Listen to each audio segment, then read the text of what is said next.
malaki siya, mataba siya at buntis nga eh. Ayan.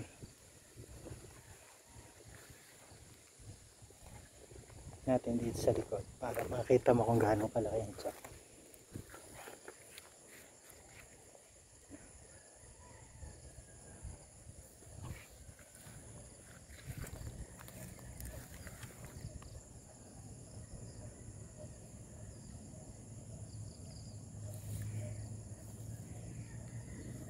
Yan siya ngayon.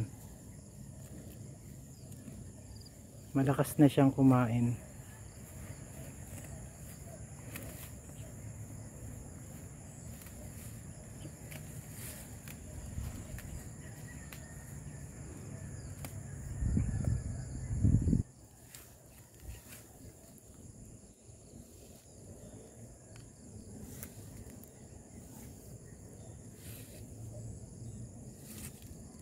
Oh, oh.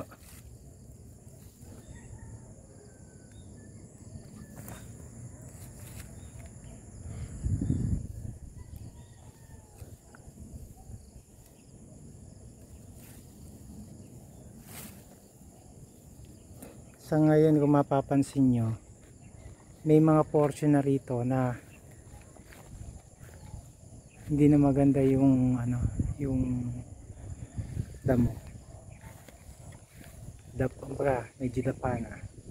Gawa ng nag-i-start na yung may mga panahon na tag-init.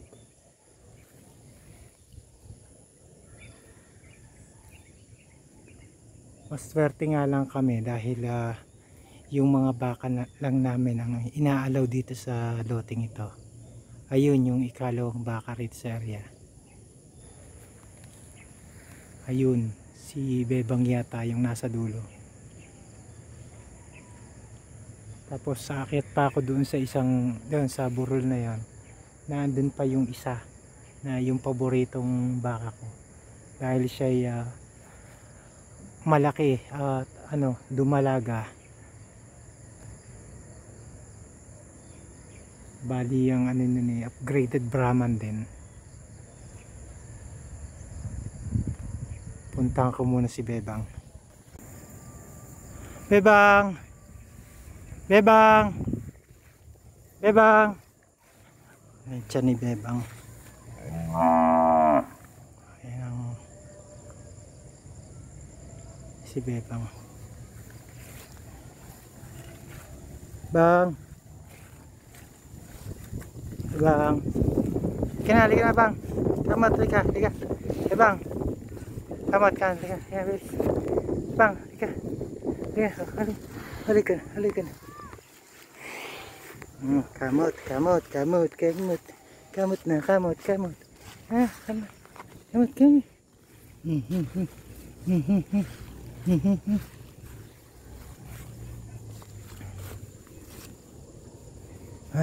na. Ha, kamot. Kamot. Kamot si Bebang. Kamot.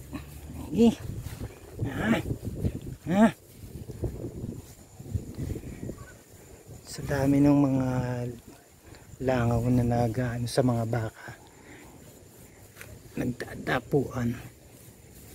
Ayan, kailangan na, napaka-importante sila yung nakakamutan mo ng ganyan. Maganda nga yung yung bao ng nyog. Yun ang ginagawa ko minsan pag ako nakakita yun ang pinakamasarap na pangkamat para sa kanila.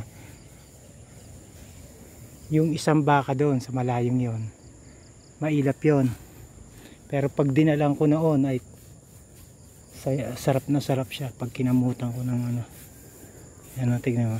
tignan nyo rito sa kabila, maraming langaw dyan. Kaya yan ang gustong gusto nila, yung katawan ng baka.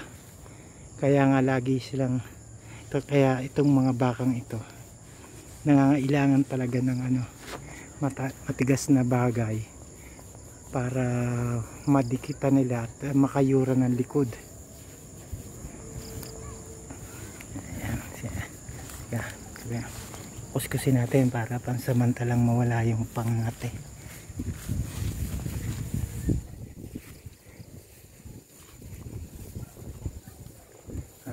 Buntis na si Bebang. Bebang, Bebang.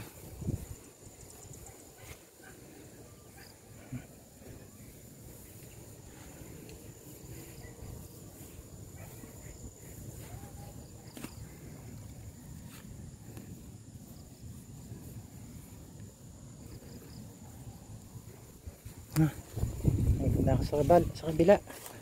Ano, okay ka na bang? Okay ka na? Ha? Okay na? Okay na si Bebang? Okay na, okay na. Bye bye Bebang. Bye bye. Pakabait ka ha? Pakabait Bebang. Gusto pa? Gusto pa? Sumusunod pa, sumusunod. Ito. Mas magandang pangkamot to. Sige. Yan. Sige. Sige. Gusto pa niya magpakamot kaya lumalapit pa sa akin. Yan.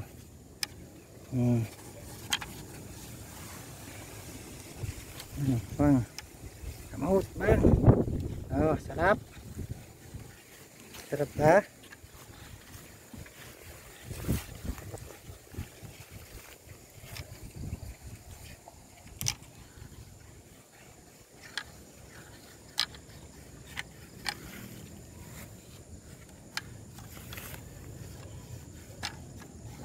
Buntis si Bebang.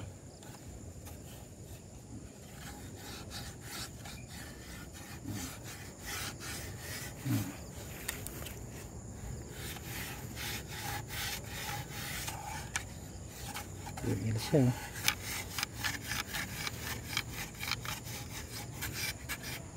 Bang.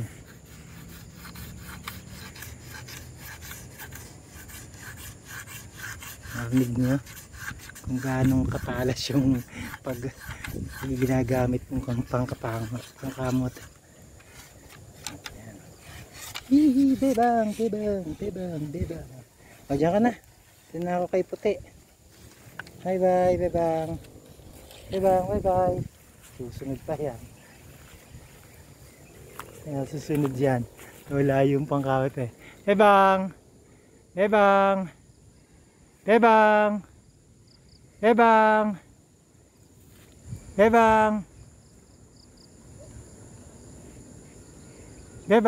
Ayan, nasan dyan.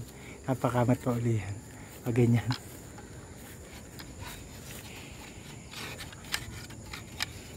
Ito yung pinaka baby naming baby dumalaga. Dahil yan ang unang baka namin dito sa farm. Napakabait. Tagalog lang yan, pero yung build niya ay kumbaga pangmalaking Tagalog native. Tignan mo tiyan, buntis na buntis.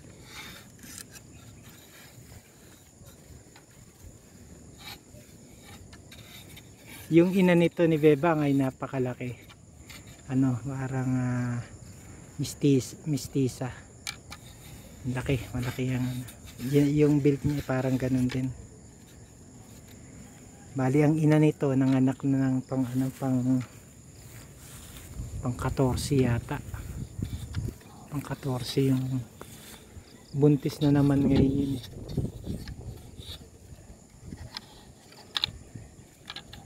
Kaya tubong lugaw na. Bebang, alis na ako, Bebang.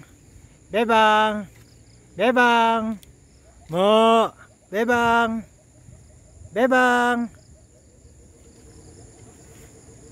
Punta ko doon sa isang baka roon. Yung sa kay puti, ayan sa dulo.